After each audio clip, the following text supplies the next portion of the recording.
시장의 잔주름까지 들여다보는 시간입니다. 시장 클로즈업. 오늘은 시황맨이 출동하는 날이죠. 시황맨의 시장 탈파, 블루워크 이동훈 대표와 함께 이야기 나눠보도록 하겠습니다. 어서 오세요. 예, 안녕하세요. 반갑습니다. 자, 매주 화요일마다 나와서 저희를 참 많이 도와주고 계시는데 오늘도 여러 가지 이슈를 준비했거든요. 첫 번째 이슈부터 저희가 화면으로 만나보도록 하겠습니다.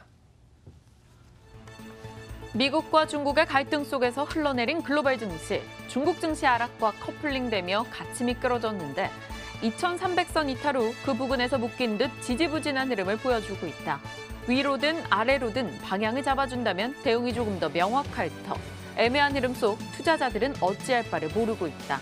방향을 지금부터 고민해보자. 물론 당연히 위로 방향을 잡아준다면야 많은 투자자분들이 좋아하겠지만 아래로라도 또 방향을 잡아준다면 지금은 투자하면 안 되겠구나 이런 판단이라도 내릴 텐데 지금은 위도 아니고 아래도 아니고 정말 이건 투자해야 되는 거야 말아야 되는 거야 혼란스러울 수밖에 없거든요. 일단 왜 이럴까요? 이제 뭐 국내외적인 요인으로 우리가 이제 나눠서 볼 네네. 필요가 있는데요. 그러니까 서로 좀 엇갈리는 재료들이 계속 나오고 있습니다. 우선 대표적으로 이제 미중 간의 무역 갈등 이슈가 이제 계속해서 희망도 줬다가 또 이제 절망도 줬다가 이렇게 좀 엇갈리고 있는데 일단 좀 좋은 쪽 면에서 생각을 해보면 이제 트럼프 대통령이 트윗을 하나 올린 게 있었죠. 네네. 그러니까 중국과 대화하고 있다 이런 얘기를 올린 게 있었는데 트럼프 대통령이 트윗을 그렇게 올렸다는 얘기는 잘 생각해 보면 미국에서 먼저 요청하지는 않았을 겁니다.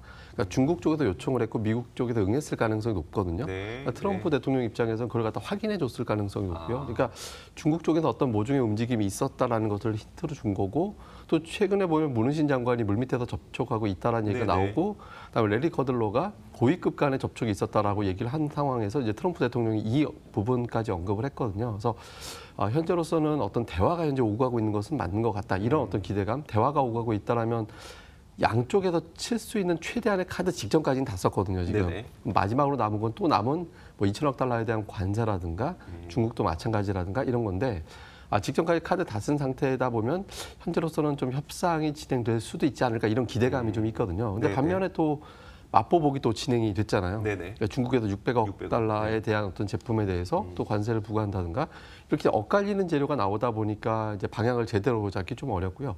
그러니까 미국 같은 경우도 무역 갈등이 불거질 때는 IT가 강하고 네. 무역 갈등이 불거지지 않을 때는 또 다우지수가 상대적으로 강하고 이렇게 이제 엇갈리는 움직임이 나오면서 방향을 예측하기 어렵거든요. 그러니까 네네. 미국에서 가치주가 가느냐 성장주가 가느냐는 우리 증시에도 또 직접적인 영향을 주는데 갈피를 못 잡는 형태가 되다 보니까 자연스럽게 우리 시장에도 좀 영향을 준 그런 측면도 있습니다. 그리고 또 한 가지 좀 부정적인 측면으로 본다라면 중국 증시가 상당히 안 좋았거든요. 네네. 오늘 큰 폭으로 반등하고 있긴 합니다만은 최근에 9거래일 중에서 8거래일 하락했거든요. 네. 계속해서 하락을 하고 있었고 중국 시장 때문에 우리가 또 이제 10시 반 이후에 또 시장이 흔들리거나 이런 경향이 나왔었거든요. 그래서 대외적인 변수도 불안정한 가운데 최근에 또 이란 제재 문제까지 더해지다 보니까 투자자들이 함부로 이렇게 방향을 잡기는 좀 어려운 네네. 그런 측면이 있었습니다. 그리고 국내 시기를 보면 아까 이제 거래대금 얘기하셨는데 실제로 최근에 거래대금이 많이 줄었습니다. 네. 그러니까 시기적으로 보면 휴가 시즌 영향이 좀 있다라고 봐야 되거든요. 그래서 휴가 시즌 보시다시피 거래대금 보면 최근에 3조 원이 안 되는 코스닥 거래대금이네요. 코스닥 네. 거래대금 보면 최근에 3조 원 안 되는 경우도 빈번하게 나올 정도고 어제 같은 경우는 외국인들의 거래소 시장에서의 매수 매도 합이 2조 5천억 정도. 정상적일 때 웬만하면 3조 원 넘거든요. 네. 근데 2조 5천억밖에 되지 않았을 정도로 외국인들의 거래가 줄고 이건 시기적으로 좀 자연스럽게 나오는 현상이긴 합니다. 네네. 그래서 휴가 시즌이다 보니까 휴가 시즌에 이제 매매가 줄어든다는 얘기는 달리 얘기하면 매수가 줄어들 가능성이 더 높거든요. 네네. 그러니까 매수하는 쪽에서 이제 줄어들다 보니까 어떤 재료에 대해서 매수 쪽에서 반응하기보다는 이제 매도 쪽이 더 반응하게 되면서 좀 눌리지만 또 아주 나쁜 재료는 아니니까 어느 정도 내려가면 또 받쳐주고 이런 형태가 되면서 이제 가치 있는 형태가 됐었는데 투자자들이 그래도 어떤 그 자금은 좀 있기 때문에 매수해도 되는데 네. 최근 들어서 약세 보이는 종목이 SK하이닉스, 삼성전기였잖아요. 네네. 또 전일에도 좀 문제가 됐었죠. 오늘 반등이 나온다 하더라도 가장 실적이 좋다 또는 좋을 것이다라고 평가받는 종목들조차도 밀리다 보니까 네네.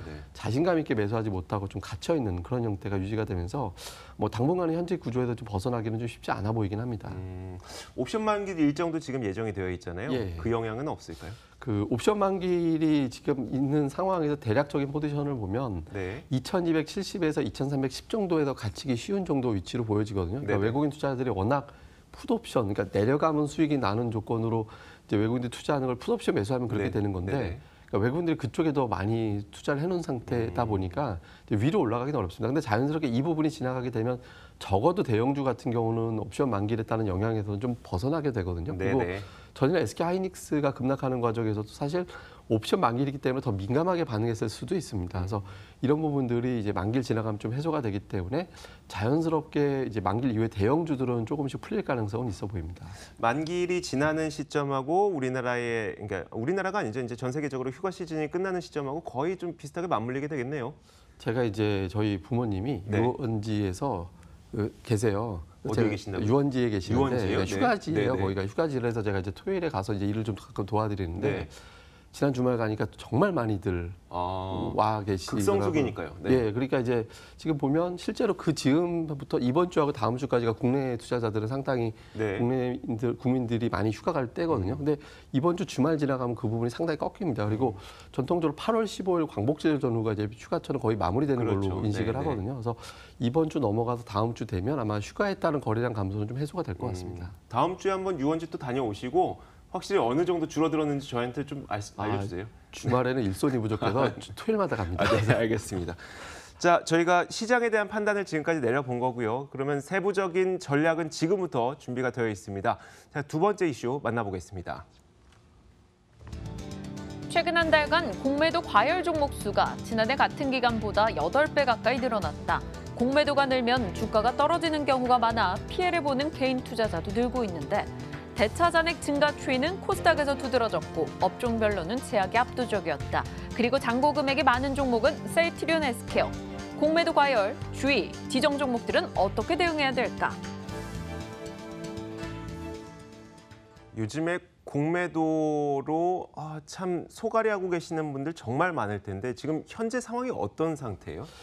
최근 들어서 보면 대체적으로 우리가 이제 전체 거래량에서 네네. 공매도 비율을 좀 따져놓고 보는데요. 네. 그러니까 일반적으로 10% 넘어가면 공매도 영향이 상당히 그 종목에 컸다 이렇게 네, 보통 네. 평가를 하거든요. 근데 최근에 몇몇 종목들 보면 공매도 비율이 10% 넘어서 심지어는 25%까지 도달하는 25%. 예. 전체 거래 가운데 4분의 1이 공매도인 경우도 지금 나오고 있습니다. 그리고 공매도를 우리가 또 예상해 볼 수 있는 게 대차 잔고. 그러니까 네네. 주식을 일단 빌려 와야 공매도를 할 수 있기 때문에 그러니까 대차 잔고 추이를 보면서 또 공매도를 예측을 해보는데 또 일부 종목에서는 단기적으로 이제 대차가 급증하는 그런 모습이 나왔거든요. 특히 어제 같은 경우를 잘 살펴보면 대형주들 돌아가면서 유난하게 좀 악재가 많이 나왔습니다. 네네. 그러니까 삼성전기가 어제 같은 경우 MLCG 가격 하락 가능성, 그러니까 이 부분이 불거지면서 빠졌는데 어제 전체 거래량에서 삼성전기에서 공매도가 차지하는 비중이 15% 정도 됐었거든요. 네. 그 SK하이닉스가 모건스탠리 보고서가 나와서 빠졌죠. 네. 어제 또 전체 거래량에서 공매도 비중 10% 정도 됐고요. 그리고 공교롭게도 한 이틀 정도 직전에 이틀 동안에 대차 잔고가 한 180만 주 정도가 늘어났었습니다. 네, 네. 그러고 나서 어저께 주가가 하락하니까 또 대차가 150만 주가 청산이 되는 그런 모습이 있었거든요. 네네. 예, 그러니까 30만 주 정도밖에 안 남았네요. 예, 그러니까 그 이틀 동안 증가된 거 정도에서는 좀 줄어든 거죠. 그리고 최근에 또 셀트리온 그룹도 상당히 좀 고전을 하고 있잖아요. 근데 네. 셀트리온 헬스케어 같은 경우는 지금 표로도 보고 계신데 제가 선을 거놓은 게 10%의 선을 거놓은 네네. 거거든요. 근데 보시면 이 왼쪽 구간에서는 별로 10% 넘지 않는 구간이 많은데 최근 들어서는 부쩍 10% 넘어가고 있잖아요. 그러니까 셀트리온 그룹 같은 경우 두 가지 정도의 이제 노이즈가 있었죠. 그러니까 하나는 최근에 정밀감리 논란 네네. 여기 이렇게 된다라면 셀트리온 실적에 영향을 줄 수 있다 이런 분석이 하나 있었고요. 또 하나는 FDA에서 이제 셀트리온 공장에 대해서 실사가 진행 네네. 중이다 이런 내용이 있었는데 뭐 내용 보면 사실상 생산하고는 별 상관없는 직원 교육이라든가 뭐 이런 기계 점검이라든가 이런 문제였기 때문에 실질적으로 영향이 없는 걸로 보여집니다만 어쨌든 시장에서 굉장히 민감하게 네. 반응을 했거든요. 근데 이런 어떤 공매도가 많이 있을 때는 동일한 재료에 대해서도 시장은 굉장히 민감하게 그렇죠. 반응을 네. 하게 되거든요. 그래서 현재로서는 이제 대차 잔고가 좀 감소하는 대차 잔고가 감소한다라는 것은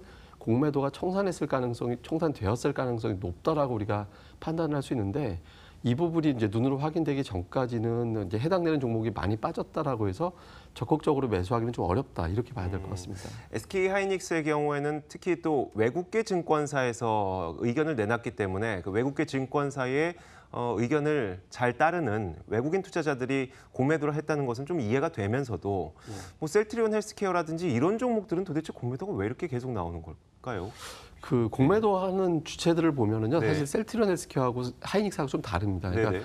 SK하이닉스 같은 경우는 주로 외국인들이 그러니까 주식을 빌려주고 빌려오는 쪽에 네네. 외국인들이 90%가 넘거든요. 네.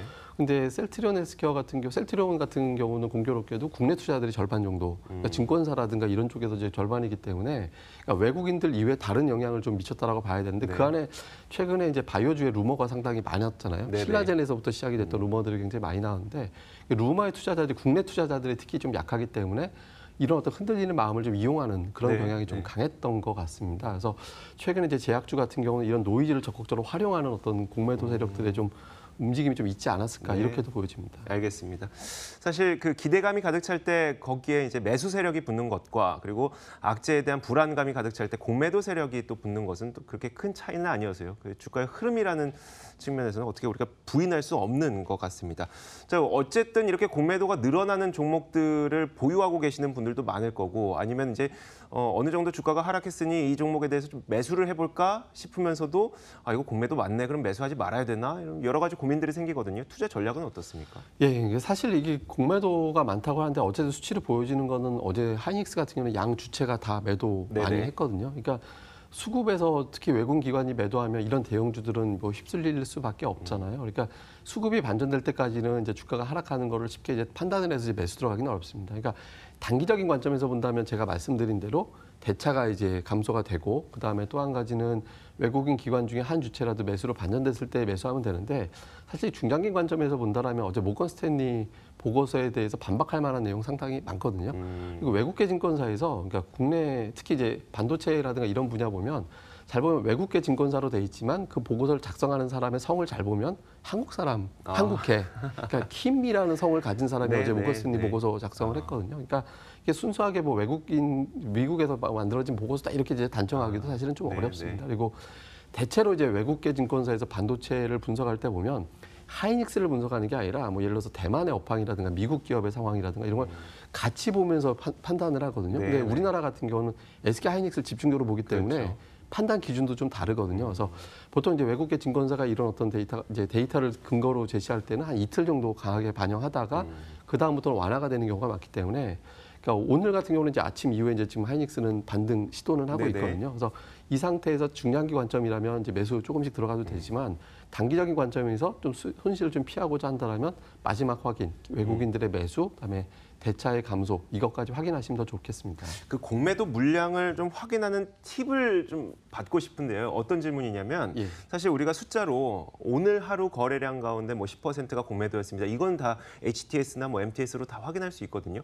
근데 이게 공매도라고 하는 게 어느 날은 갑자기 뭐 18% 오르기도 했었다가 뭐 또 다음 날 되면은 이게 갑자기 한 3%, 5%까지 낮아지기도 했다가 그러다 보니까 이거 추세를 어떻게 봐야 되는 어느 게 공매도가 많다고 봐야 되는 거예요? 그게 이제 대차 잔고 보셔야 네네. 됩니다. 그러니까 대차 잔고가 그러니까 단기적으로 계속 늘어난 기업들 같은 경우는 단기에 갑작스럽게 공매도가 급증을 하는 그런 현상이 나오거든요. 네. 그러니까 뭐 조금 전에 말씀드린 대로 SK 하이닉스 같은 경우가 사실 최근에 공매도가 많았던 종목이 아니었습니다. 네. 근데 느닷없이 이틀 동안 대차 잔고가 한 180만 주가 늘어나더니 어저께 급락을 하는 과정에서 그게 상당 부분 공매도에 활용이 됐다라고 네. 추정이 되거든요. 네. 그래서 대차 잔고 추이를 보시면서 한 일주일 이내에 갑작스럽게 대차 잔고가 급격하게 늘어난 상태가 됐는데 그날 뉴스가 나온다 그럴 때는 일단 그 시점에서 매도를 해도 그 뒤에 나오는 음봉을 피할 수 있거든요. 네, 그래서 네. 일주일 이내에 대차 잔고 추이를 잘 보시면 도움이 됩니다. 알겠습니다. 방금 그 제작진도 제 귓속으로 이렇게 하는 거구나 알게 됐습니다. 고맙습니다. 자, 이어서 저희가 세 번째 이슈도 한번 살펴보도록 하겠습니다. 세 번째 이슈 화면으로 만나보도록 하겠습니다. 답답한 시장과는 달리 신흥시장 자금은 일부 유입되기 시작했고 주식형 펀드로도 자금이 조금씩 들어오고 있다. 지수 전체에 온기로 퍼져나가지는 못하더라도 특정 종목으로 유입을 추적해보면 되지 않을까? 과연 유입되는 돈들의 목적지는 어디일까? 우리나라 외적인 그 신흥국 시장은 지금 어떤 상태인가요, 먼저? 사실 아시아 증시 전체적으로 보면 한국하고 네. 이제 중국 증시가 가장 이제 부진한 그런 편이고 나머지 시장 같은 경우는 이렇게 개별적인 특징이 있는 예를 들어 네네. 터키라든가 이런 지역을 제외하고는 대체로 좀 안정돼 있다라고 얘기해도 될 정도 상황이긴 합니다. 그러니까 네. 개별적 그 나라마다 뭐 디폴트 우려라든가 이제 외화 위기라든가 이런 것들이 있는 나라들을 제외하고는 최근 들어서 이제 무역 갈등이라는 어떤 단어 속에서 좀 민감하게 움직이는 건 이제 우리나라는 정체, 중국은 하락 네. 이런 형태가 되었고 대부분의 국가들은 조금 정체 국면, 그러니까 주식 시장 자체가 큰 방향보다는 좀 정체 국면에 있는 그런 형태다 이렇게 봐야 될 것 같습니다. 근데 요즘 들어서 신흥국 증시로 자금이 들어오고 있어요. 계속 이탈하다가 네. 10주 만에 들어왔는데 유입되는 규모도 사실 크지는 않습니다. 한 7억 달러 정도 네, 되기 네. 때문에 일반적으로 들어올 때 우리가 한 30억 달러 정도 들어온다 뭐 이렇게 돼야 이제 들어오나 보다 하는데 네. 의미가 있는 거는 유출 일변도였다가 적어도 유출되는 게 진정이 됐다라는 데 좀 의미가 있거든요. 네, 근데 네.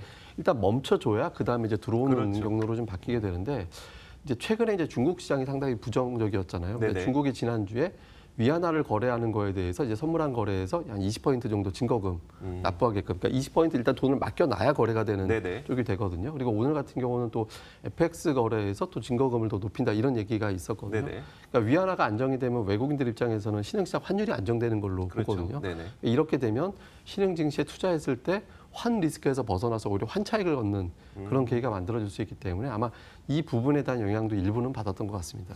그게 무슨 말인지 좀 헷갈리는데 제가 선물 거래에 대해서 알고 있는 바로는 증거금이 늘어날 때는 그 상품의 변동성이 커질 때 늘어나는 걸로 알고 있거든요. 우리가 이제 이렇게 생각하시면 됩니다. 내가 이제 100억을 투자할 수 네네. 있는데 그러니까 100억 중에서 20억을 강제적으로 뺏는 거예요. 그러니까 네네. 이거는 두고 80억만 투자해라 그러면 이거 자체에 대해서는 이제 두 가지 메시지가 합니다. 일단은 투자할 수 있는 돈이 줄어드는 효과가 네네. 있고 네.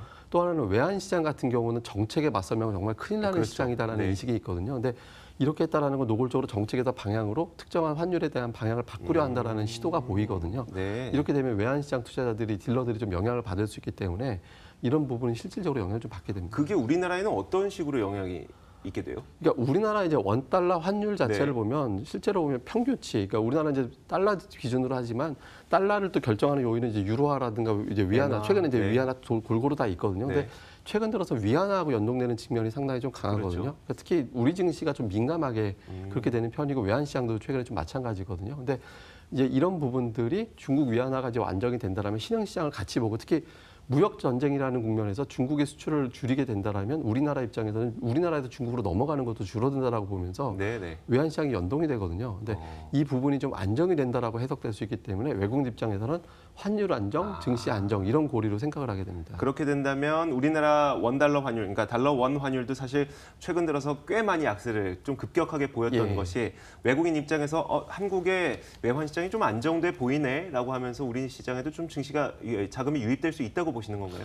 예, 그러니까 외국인들 입장에서는 이제 기본적으로 주가가 동일하다 하더라도 이제 금리라든가 아니면 그렇죠. 이제 환율의 변동성에 따라서 환 리스크 또는 네네. 이제 환 차익을 거둘 수 있는 상황 때문에 이 부분이 급격하게 변할 때는 상당히 좀 기피하게 되거든요. 그러니까 환율이 한 방향으로 완만하게 움직일 때는 사실 이런 부분들이 좀 덜한데 급격하게 움직이는 경우에는 상당히 리스크가 좀 커질 수 있기 때문에 네네. 이 부분이 안정이 되면 외국인들 입장에서는 좀 매수할 수 있는 환경이 됐다 이렇게 판단하게 됩니다. 그러니까 말씀하신 게 우리나라의 그 자본, 그러니까 지금 증시의 환경이 어느 정도 외국인들이 돈을 투입해도 될 만큼 조금씩 개선되고 있다고 말씀을 하고 계시는 건데 그럼 그 돈들이 들어오게 됐을 때 어느 쪽으로 들어오게 될까요? 이게 이제 상당히 중요한 이슈인 네네. 것 같은데요. 이제 우선적으로 보면 제가 이제 자금 동향을 자꾸 이제 좀 점검하게 해보는 게 네네. 이 자금 동에 어느 쪽에 자금이 들어오느냐에 따라서 어느 종목군들이 가는지 다 다르거든요. 그러니까 지금 자금 줄기가 세 개잖아요. 그러니까 네. 기관들의 아까 펀드 자금 우리가 네. 얘기를 좀 했었고 이건 사실 유입된다라고 얘기할 정도는 아닙니다. 그리고 예탁금은 25조 원대에서 급격하게 늘어났다가 감소돼 있는데 어쨌든 늘어난 건 아니거든요. 네. 그러니까 개인들하고 기관은 적극적으로 매수할 힘이 없습니다. 지금은. 네. 그럼 이제 외국인들 동향인데 그렇죠. 잘 보시면 최근에 외국인들이 좀 조금씩 매수하고 있잖아요. 근데 네. 조금씩 매수한다라는 건 뭐냐면 대형주 일부 가지고 순환만 돌릴 수밖에 없다라는 거예요. 그러니까 외국인이 자금 적게 들어온다고 해서 중소형주 매매하지는 않거든요. 그렇죠. 그러니까 네. 대형주 내에서 순환하는데 최근에 잘 보시면 LG화학에 갔다가 네. 이제 포스코가 급등을 했다가 중국 모멘텀 가지고 올라갔잖아요. 네네. 자금이 야금야금 들어올 땐 이런 종목군들, 그러니까 모멘텀이 강한 종목이 들어올 가능성이 높고요. 자금 규모, 예를 들어서 하루에 외국인들이 2천억 원 이상의 순매수를 하는 국면으로 바뀌게 된다면 시가총액이 더 크면서 낙폭이 크고 가격 메리트가 큰 종목, 대표적인 게 IT라든가 네네. 자동차가 되겠죠. 그러니까 이런 쪽으로 번질 거거든요. 그래서 하루 순매수 기준으로 1,500억 이하다. 그러면 지금 같은 소재 섹터 네네. 그 이상으로 올라간다. 그러면은 대형주 시가총액이 높은 대형주들 이런 쪽으로 분산된다. 이렇게 계산하시면 되겠습니다. 알겠습니다. 그런 환경이 펼쳐졌다는 거고 이럴 가능성이 이제 조만간 나타날 수 있다는 이야기를 해주시는 건데 그런 전망을 내려주시는 건데 사실 우리에게 더 중요한 거는 그 조금 먼 미래보다는 당장 오늘과 내일 어떻게 해야 되느냐 이거든요. 투자 전략은 어떻게 짤까요? 지금 이후에 차별화 장세 가능성이 네네. 상당히 높습니다. 그러니까 자금이 풍부하면 이 종목 저 종목 다 힘있게 밀고 올라갈 수 있는데 지금 현재 자금이 그렇게 많지 않거든요. 이렇게 놓고 본다라면 특정한 종목들만 골라서 움직이는 형태가 될 텐데 아까 말씀드린 대로 예탁금이 별로 없잖아요. 네네. 예탁금이 없는 상태에서는 골고루 다 올라갈 수 있는 개별주들이 장세가 나오기 어렵습니다. 그래서 외국인 기관 투자들이 특정하게 집중하는 종목들 중심으로 지수는 올라가는데 하락 종목이 더 많은 형태가 될 가능성이 높다는 점에서 이 집중되는 종목들 중심으로 가는 게 좋은데요. 최근에 중국 인프라 투자 관련된 종목들은 계속해서 쉬었다가도 계속 가는 그런 네. 일들이 나오고 있고요. 만기를 지나가면 대형주들도 좀 풀릴 겁니다. 그래서 네. 시가총액이 30위권 안에 있는 대형주 중에서 인프라 관련 투자주와 그다음에 이제 최근에 좀 이슈가 있었던 뭐 IT주들 이런 것들에 대해서는 이제 단기적으로 좀 계속해서 집중해 보는 것도 좋을 것 같습니다.